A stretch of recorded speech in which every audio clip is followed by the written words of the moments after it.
Mga kapatid, usapang self-defense at sports naman tayo for today sa sikat na Chinese martial art na Wushu.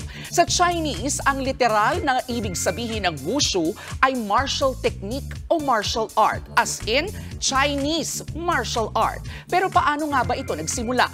Ayon nga po sa International Wushu Federation, around 3000 BC pa nang magsimula ang Wushu.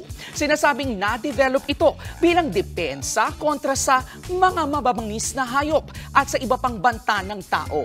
In short, for survival. Sa ilang tala, tulad ng sinasabi ng Olympics.com, madalas na nababanggit na pareho lang ang Wushu at Kung Fu. Pero sa ilang online discussions, sinasabing ang Kung Fu ay ang skill o kakayahang na ma-master sa pagbibigay ng effort at oras. Samantalang ang Wushu naman ay sinasabing ang mismong martial art.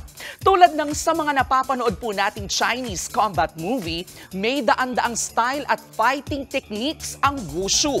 Dito sa Pilipinas, hindi rin po papatalo ang ating mga atleta sa sport na ito. Isa na riyan si Agatha Wong na nakaginto na rin sa Wushu sa SEA Games itong Mayo. At speaking of gold sa Wushu, 10 beses na nanalo sa sport na yan ang Filipino-Chinese athlete at ngayon actress na si Janice Hung. At syempre, si Arnel Mandal na nag-uwi ng una nating silver medal sa Wushu sa Asian Games. Lahat po sila ay sumabak sa matinding disiplina at pag-aaral ng makulay na martial arts ng Wushu. Patunay sila sa araw-araw po nating paalala na ang K-alaman ay K-yamanan. K-okay. Mga kapatid, ito po ang inyong K-alaman Queen, Kalad Karen. Always remember na ang K-alaman ay K-yamanan.